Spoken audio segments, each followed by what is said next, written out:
In this town, there's no off-season. The news never stops, and neither do we. It's always game day in Cleveland with Andy Baskin and Daryl Ryder.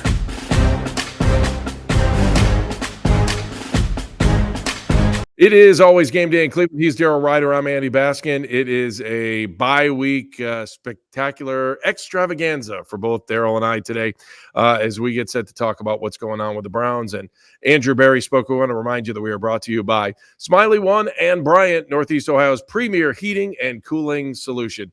Daryl, big meeting today with Andrew Berry, the general manager. Not a lot said? You tell me. 25 minutes of our lives we are not getting back. And we are no closer to having any answers to anything than we were before he talked. I love the fact that you were keeping score. Questions asked versus answers given. And when I saw that on social media, I could not stop laughing. What was the final score? I think it was 34-5. And one of the questions he actually answered was, did they get calls on Myles Garrett and did they consider trading him? And he just said no. No, they didn't. Look, at least he answered a question, right? Did he say no to the first half or the second half? That's my question. I think it was both. Wow. I'm sure the phone rang. I mean, everyone wants to pick at the dead carcass that is the 2024 Cleveland Browns, but, you know. Let me backtrack before we get into Andrew Berry. So Za'Darius Smith gets traded to Detroit. He's got to feel like he got to get a jail-free card. Oh, he's going to be on top of the world right now. He just went from the outhouse to the penthouse. What did you think of the trade? First of all, let's talk about that. What did you think of that? I mean, it was expected. I mean, Sunday after the game, we had joked that the trade might have been done before people actually listened to our post-game podcast. That's true. And it, wasn't officially consummated until Tuesday morning. So no surprise there. No real surprise with the trade deadline. That was really the only move made outside of them terminating the contract of Quentin Jefferson, who was a healthy scratch inactive for 4 consecutive weeks. Fell out of the rotation on the defensive line there. And as I said, on the post-game podcast, like this isn't the NBA and the Major League Baseball where you're just going to like trade half your roster at the trade deadline to collect a ton of draft picks and then you move on from there. That's just not how the NFL works. And there's salary cap ramifications that come with that, the cap charges that balloon if you trade certain players that have a lot of money still remaining on their contracts. It's why the Browns can't just cut Deshaun Watson. It's why even if they wanted to trade Myles Garrett, they couldn't trade Myles Garrett. It's why they can't trade Denzel Ward. It's why they can't trade David Njoku. The deadline went exactly as I expected it to. Let's see 1 or 2 more guys get traded, but how much does the Deshaun Watson contract kind of handcuff Andrew Berry in really doing anything? And by the way, the guys they might have traded, how many 7th, 6th round picks do you need? Yeah, right now it's an anchor. That contract is going to weigh them down for years to come. There's no get out of jail free card with it. You have to pay them the money and the cap obligation that comes with having to pay the money. It is what it is. I think it impacts them significantly, Andy. Not only now, but going forward. They're going to have to run a 52-man roster next year. Was that the feeling you got from the press conference today? Because we talked about this after the press conference and before the podcast tonight that Andrew Berry didn't exactly come out and say, well, yes, Deshaun Watson's our starting quarterback. Now, I know he did say, injury is the first and foremost thing. We're not worrying about anything else other than his ability to get healthy and right. Be able to play. But he also there wasn't like this complete vote of confidence that once he is healthy, that he's going to be the man under center. Yeah, he was as non-committal as it gets. And again, probably should be at this point, right? Absolutely. How can you run him out there in front of these fans again? Well, you play a road game first and win. It's about the only way you can do that, right? I can't think of another scenario. Play a road game first. Hope that the NFL puts you on the road. Here you go. Yeah. 2 starting quarterbacks. Deshaun starts the road games, and whatever slappy they can find can start the home games. Maybe Joe Flacco will be available again next year. Oh, dear God. Boy, how about Baker Mayfield going toe-to-toe with Patrick Mahomes the other night? I mean, and again, this is the problem with the leadership of the Cleveland Browns, is they couldn't mature that guy. You know what I'm saying?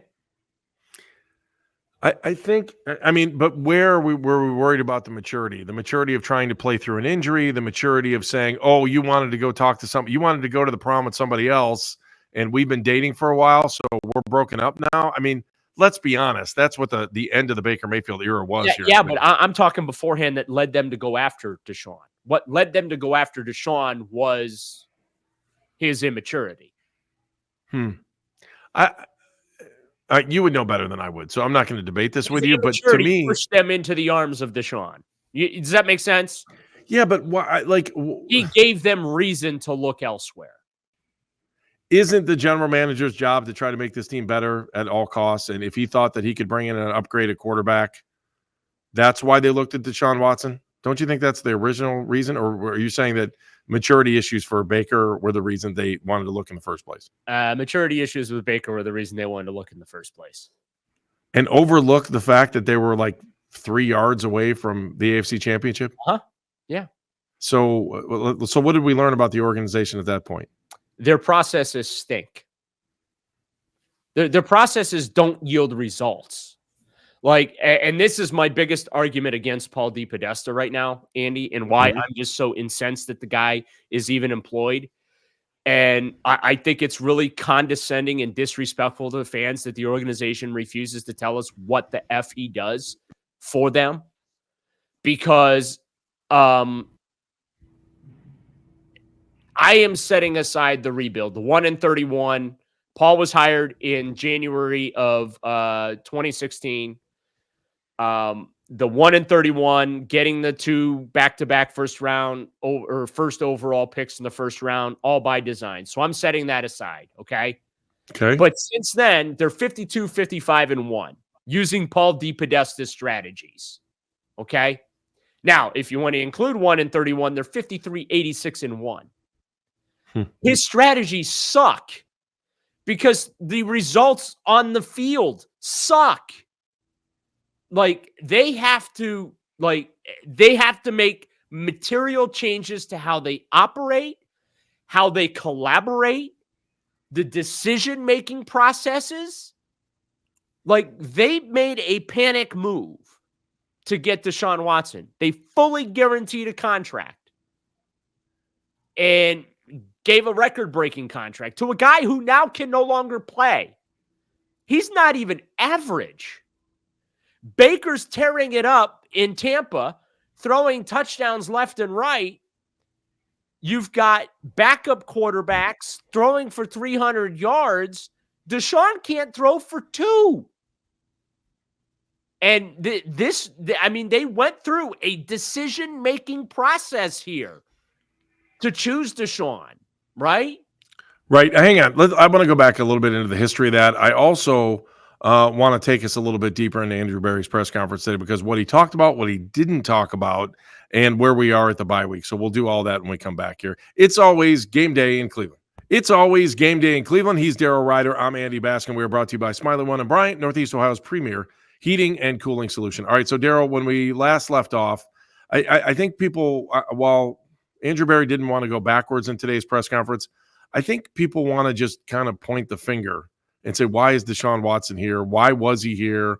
What happened? And we've talked about it for years, but I think people right now are just to the point where why, and then why are we continuing on this way?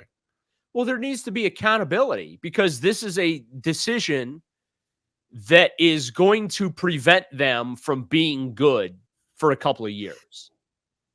They are jammed up with the salary cap. So the roster flexibility no longer exists. And it has completely torpedoed what was supposed to be their, window of contention. The pain of going 1-31 got you one playoff win and 2 trips to the playoffs. That's completely unacceptable. That's not how this was supposed to work. And now you have a once-in-a-generation talent in Myles Garrett, and you're basically flushing his career down the drain. You flush Joe Thomas's career down the drain. You flush Josh Cribbs' career down the drain. You flush Nick Chubb's career down the drain. How many more careers do you have to flush down the drain here? You flush Joe Hayden's career down the drain. You've had good players come through here. And they're about to flush this window down the drain because they're going to have to go through a reset. And you ran it back. They made this calculated decision that the team was good enough last year, right? And Deshaun was the missing piece. And okay, so they bring in Jerry Jeudy and you sprinkle in another draft class, Rodney McLeod and, some, 1-year contract free agents and stuff like that. But they ran it back. They said, hey, we're set. We're all set. We're good to go. And no, they're not. This team is terrible. They go into this bye week, Andy, tied for the worst record in the NFL. At 2-7. They're eons away from contention now, right? Right. So, and they just walk around with this arrogance that they're superior and smarter than all of us. When right now I think they're dumb as a box of rocks. And you got the Mr. Ivy League that nobody knows what the F he does for the Cleveland Browns, Paul DePodesta, pulling the strings in the background. And since he got here, by the way, he was the architect of 1-31. How did you enjoy that, Browns fans? Okay. He was the architect of 1-31, and now he's the architect of this. Again, setting aside 1-31, Paul DePodesta has produced 52, 55 in 1. That's what his strategies produce for the Cleveland Browns. They're paying this guy millions of dollars to produce below 500 results.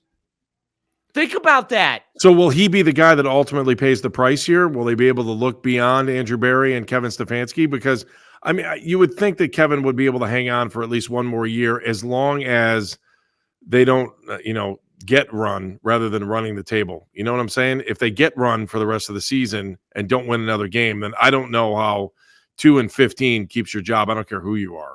But, I at the end of this, who's going to pay the price? And is it Paul DePodesta? And didn't Jimmy Haslam kind of allude to that in Greenbrier, that he was done? I mean, from what I've heard, that Paul DePodesta is so insulated, he's untouchable. That's how it's been described to me. But wasn't something said at Greenbrier? Yeah, it was. And again, no one wants to answer questions about it. And that's what's frustrating about the situation. But here's what I'm going to say about the Cleveland Browns. And I want to say this the right way. Browns fans, you have no hope whatsoever of this team ever accomplishing anything so long as the current management style and structure remains in place. It is flawed beyond belief. The decision-making process is flawed beyond belief. It's what led you to Deshaun Watson and the contract that Deshaun Watson got. And so as long as this continues, and it's been the same for 12 years, this franchise is dead in the water. You may get the occasional playoff season, which is what we got. We got 2 in 4 years, okay? That's the exception to the rule. As long as the management structure, the management style, the decision-making processes, as long as that all stays status quo, regardless of who the GM is, regardless of who the coach is, nothing's going to change. The results are not going to change. The draft picks are not going to get better. The free agent selections are not going to get better. The trades are not going to get better. That's just the reality, Andy. So how do you fix it? Because the one thing that we have noticed since the Haslam's have taken over the team is they seem to have a lot more patience with the head coach and general manager. I mean, when they first got here, it was Well, you're done, you're done, you're done.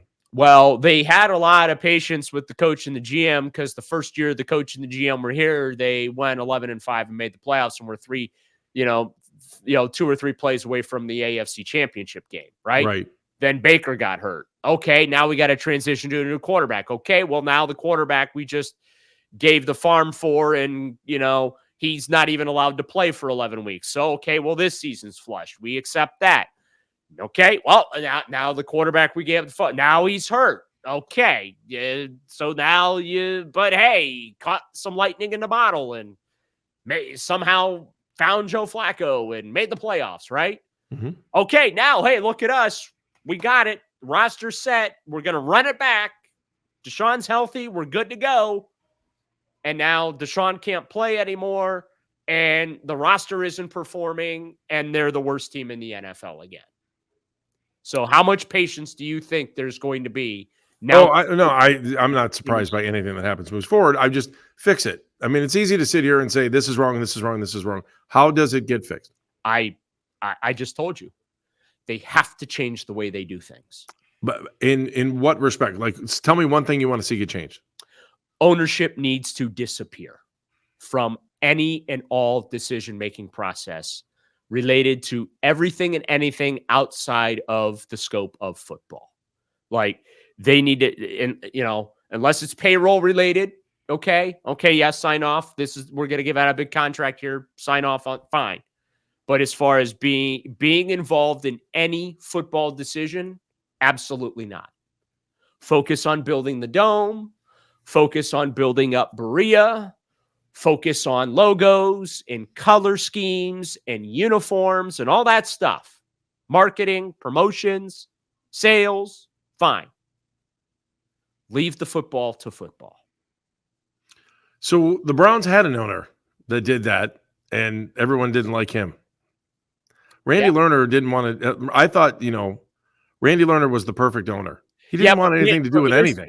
Randy wasn't involved in the business, though. Randy wasn't interested in anything related to the Browns. He wasn't interested in the football. He wasn't interested in the business. That's why, honestly, that's the main reason the NFL couldn't wait to get rid of him.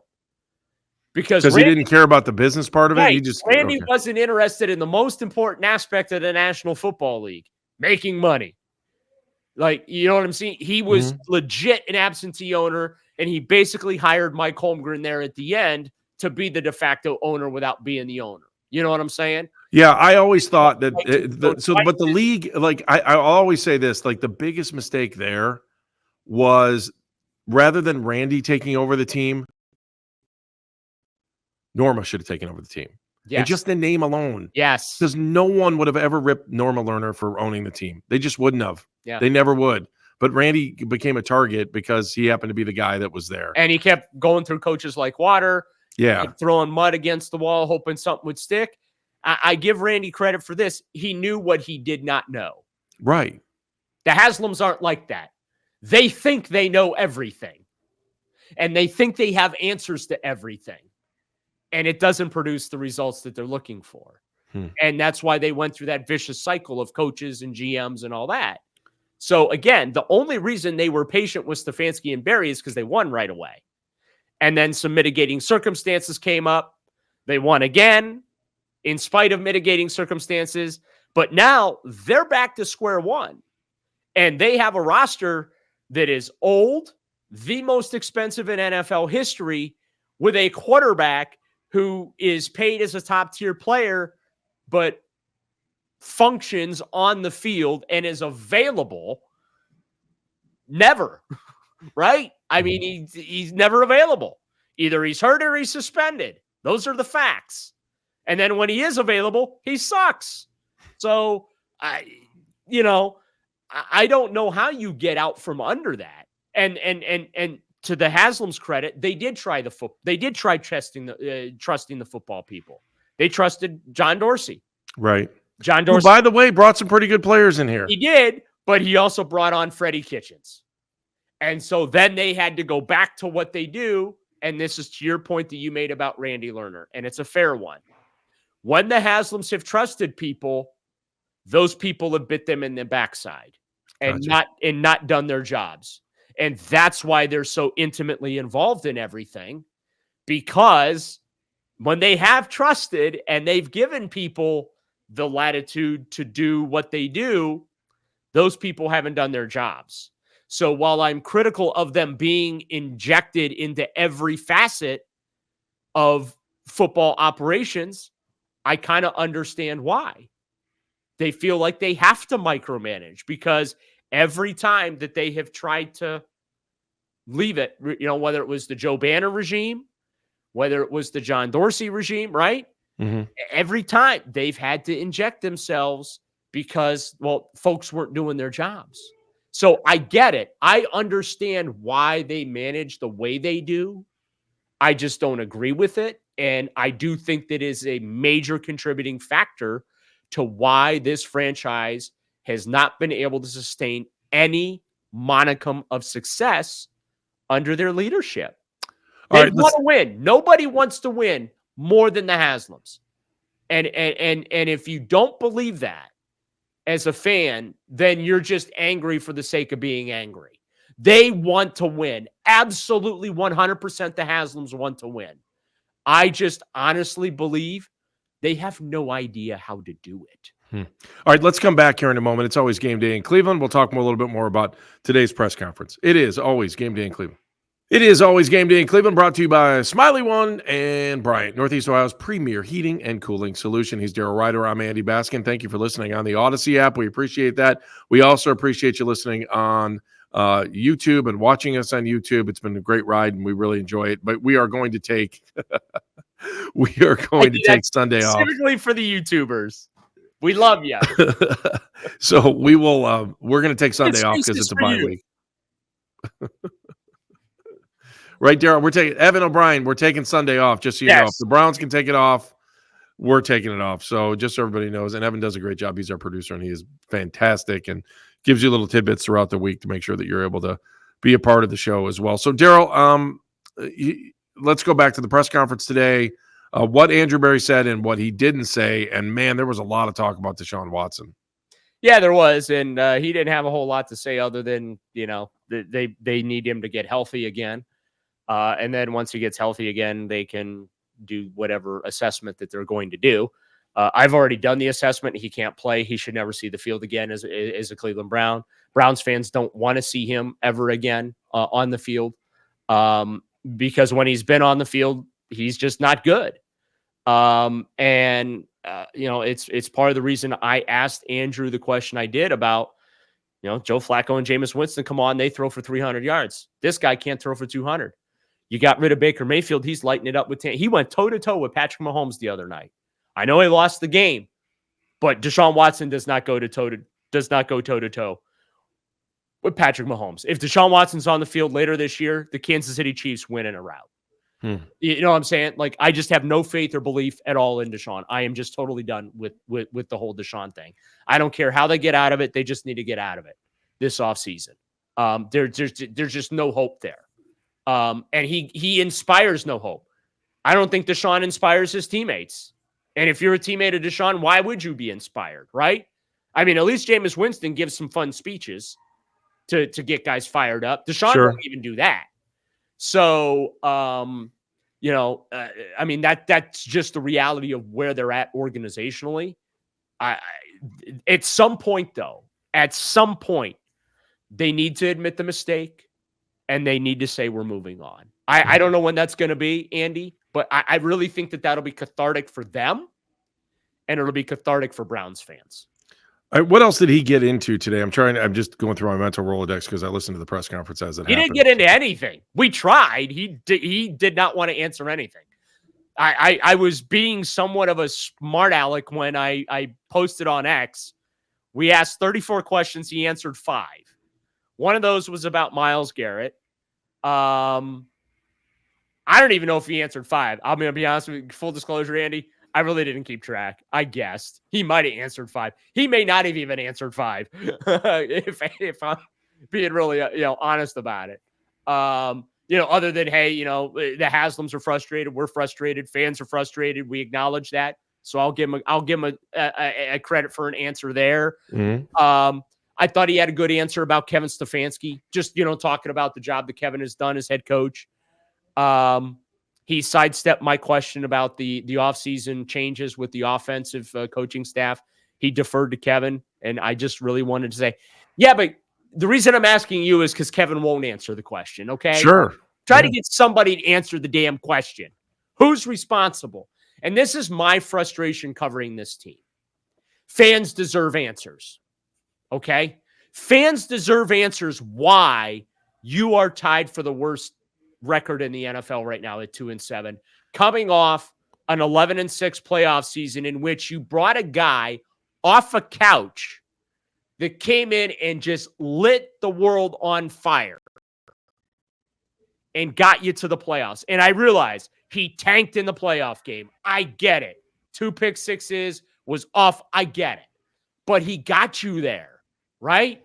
Jameis comes out, boom, I think it was 334 yards, a Browns expansion era record for a quarterback making his debut, right? Off the bench, bang, 300-yard game, 3 tutties.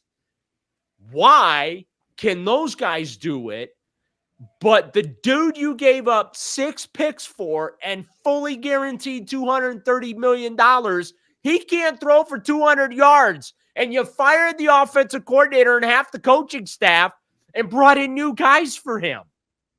So fans want some accountability. They want to know who's responsible for this. So do you think, let me ask you this, do you think ownership believes we've seen the last? Because that was one of the questions of Deshaun Watson.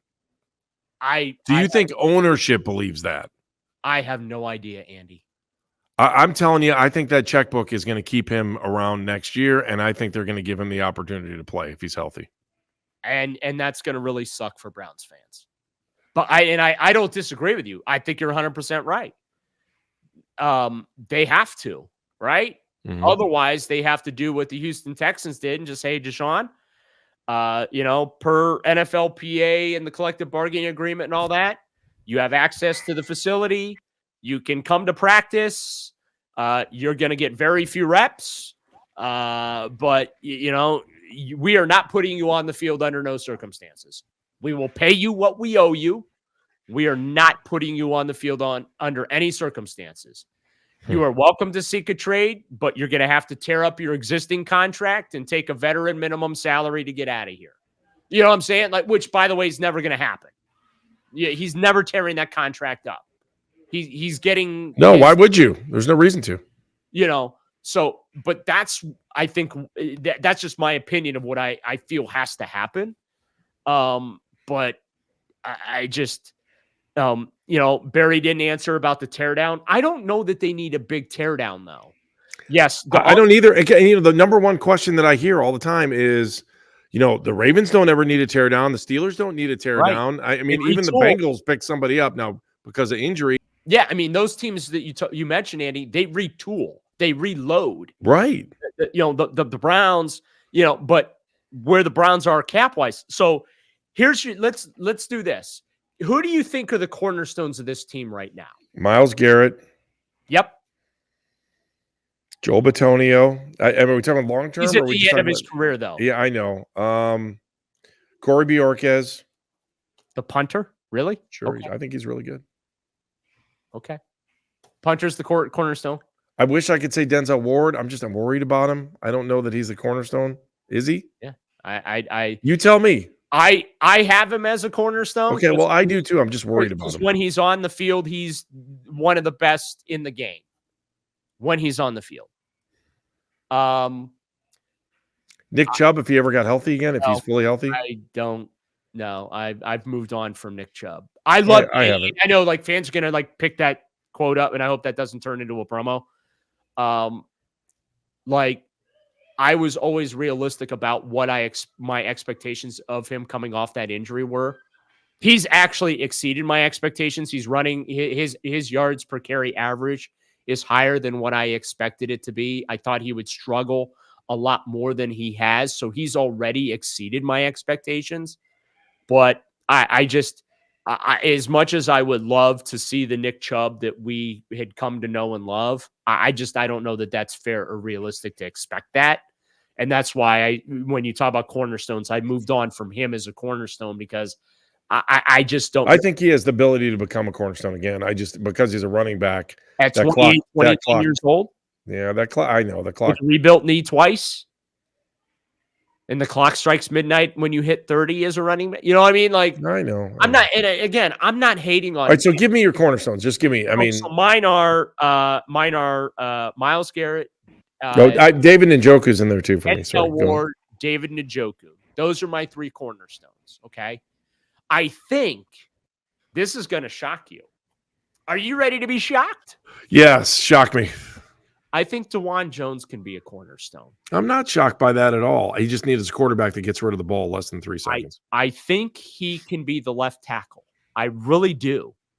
And that, to me, when you talk about roster building, right? When you put your roster together, it's left tackle, a number 1 wide receiver, which they do not have on this roster right now, and quarterback, which, again, they don't have that on this roster. On the defensive side of the ball, it's an elite pass rusher. They have that, check, Myles Garrett. Elite cornerback, check, Denzel Ward. And then you fill the pieces in around those guys. So for me, in the team building exercise, they need 2 more cornerstones. They need the quarterback and they need the number 1 wide receiver. But the least important of that is the number 1 wide receiver, because look at what the Kansas City Chiefs do, right? Right. Kadarius Toney's here, isn't he? So right. I mean, they mix and match, piece and part, that receiving core around Patrick Mahomes. They won a Super Bowl last year with what some people tried to say was the worst receiving core in the NFL, right? Right, but they do have Travis Kelce. So that's why right, they do have Travis Kelce, but the Browns have David Njoku. True. So I think that I think that they don't need to burn the house down like they did back in 2015, 16, and 17, because you do have elite talent on this roster in the prime of their careers. The problem is that you got a lot of older guys around them that make a lot of money, and the salary cap is jammed up. And so they're going to have to start trimming the edges. And how do you do that? With draft picks and guys. And this is why this draft will be important. The first round pick has to play. The second round pick is going to have to play. Their third round pick is going to have to play. You know what I'm saying? And not just play to like fill a spot like Jed Wills. Like, no, they're going to have to play and be good. And if that happens, I think the Browns will be in a lot better shape. But Andrew Berry's 2 first-round picks are Jedrick Wills and Greg Newsome. And neither one of those guys is getting a second contract right now from the Cleveland Browns. You can see it. All right, he's Daryl Ryder. I'm Andy Baskin. Evan O'Brien, you're the best. He is our producer, and we are going to take the weekend off. So we'll be back probably next Wednesday. Daryl's got brownie bites and all kinds of good stuff. So make sure you're checking out what he's doing throughout the week. We'll come back after the bye. We'll be rejuvenated. We'll be ready to win 8 straight and make the playoffs. Would that be the first time in history? I would think so, right? Yeah, in a 17-game season, it'd have to be so. All right, it's always game day in Cleveland.